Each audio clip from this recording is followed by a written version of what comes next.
be printed as printed on the agenda be adopted. On that motion, all in favor say aye. Those opposed, no. The motion does prevail. Moving to the sixth order of business, the second reading of Senate bills. There are several printed on page 9 of today's Senate agenda. Second reading of Senate bills. Seventh order of business, the second reading of House bills. There are several printed also on page 9. Second reading. Moving to the eighth order of business, introduction and first reading of Senate bills. There is one change on today's Senate bill introductions.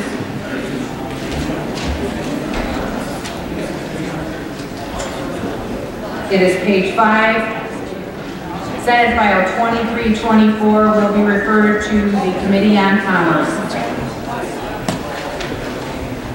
First reading, and they will be referred as indicated.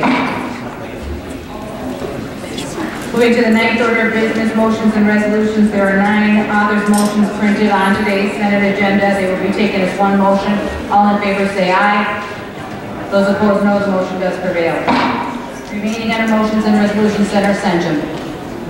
Madam President, I move that Senate File 687 be withdrawn from the Committee on Taxes and re-referred to the Committee on Health and Human Services. And Senator Senchum, that is your bill, and the chairs have agreed. Madam President, correct on both terms. Thank you. On Senator Senchum's motion, all in favor say aye. Aye. Those opposed, no. The motion does prevail. Remaining under motions and resolutions, Senator Thompson. Madam President, I move that Senate File 1705 be withdrawn from the Committee on Jobs and Economic Growth and re-referred to the Committee on Judiciary and Public Safety. And Senator Thompson, that is your bill, and both chairs have agreed. Yes, Madam President. Senator Thomasoni. Madam President, can Senator Thompson tell us what this is?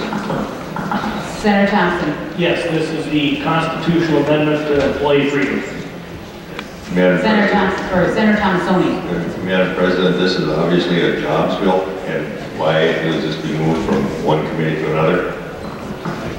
Senator Thompson. Madam President, in discussion with the committee chairs, it was determined that this is the best venue for the broad range of issues to be heard on this bill.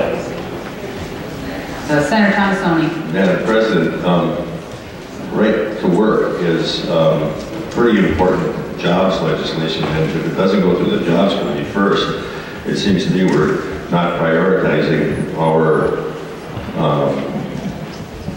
process here in the Senate, and we're trying to skirt the process.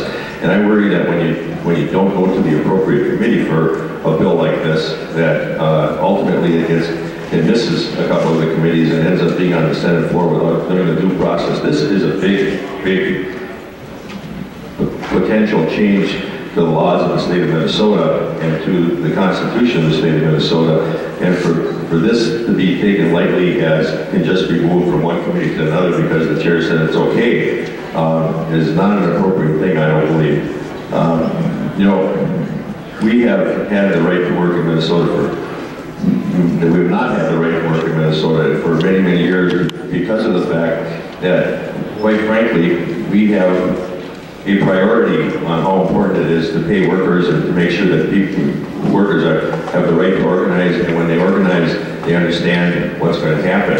And members, in the state of Minnesota, we actually have higher average wage than other states. We have higher mean employment than other states that have a right to work, and I call this bill the right to work for less.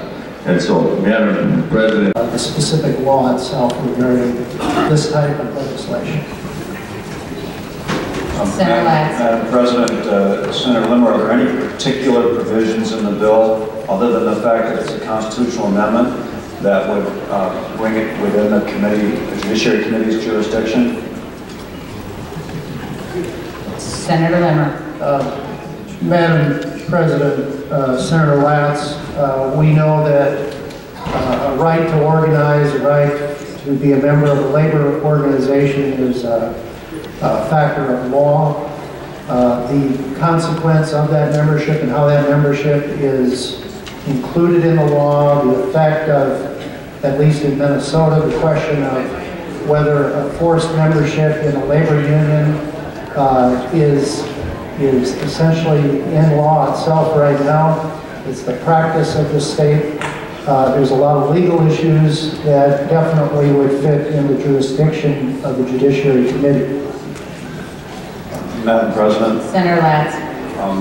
with all due respect, by that definition, every bill that is introduced in the Senate ought to go to the Judiciary Committee, since we are changing laws. Here, I still haven't heard of any particular provision within Senator Thompson's bill that would warrant Judiciary Committee jurisdiction, other than the fact that it's a constitutional amendment, and of course not all constitutional amendments go through Judiciary either. But I do see Senator Michelle here on the floor. Perhaps you could yield. Senator Limmer, I believe, would like to respond. Senator Limmer. Thank you, Madam President. Senator Latz, it's kind of interesting. You're raising the very same observation that most of the members are making right now, that they're concerned that most of the bills are coming through Judiciary this particular session, and I'm getting a little flack for it. But needless to say, it's always been the custom of the Senate to take almost every single constitutional amendment and have it pass through Judiciary Committee. You've been on the Judiciary Committee for some time, and I'm sure you've seen that same observation as well. And it's also just the simple question of, do we allow, and really the question of the bill itself is the question of whether we bring this issue to the public or not. Do they have a right to weigh in on this type of issue, or for that matter, any other issue? And that definitely is not only a point of law, it's a point of our Constitution that allows this question to be raised, discussed in an appropriate committee, and then move on in the event that it passes to the will of the people on this particular issue. Senator Latz. Madam President, even if there were some appropriate jurisdiction within Judiciary, it seems to me the custom and practice of the Senate has been for the bill to originate in the committee that has the substantive jurisdiction over the content of the bill before it ends up in Judiciary. Yeah, we hear a lot of bills in Judiciary because there's an enforcement provision, which is 3 lines of a 30-page bill or something like that. We think it's important at least to take a look at the enforcement provision, or there's some reference to the Office of Administrative Hearings, or to lawsuits or attorney's fees or something like that. I haven't heard any description of the bill on the floor, that Senator Thompson's bill, that has any of those kind of specific implications. So I guess the question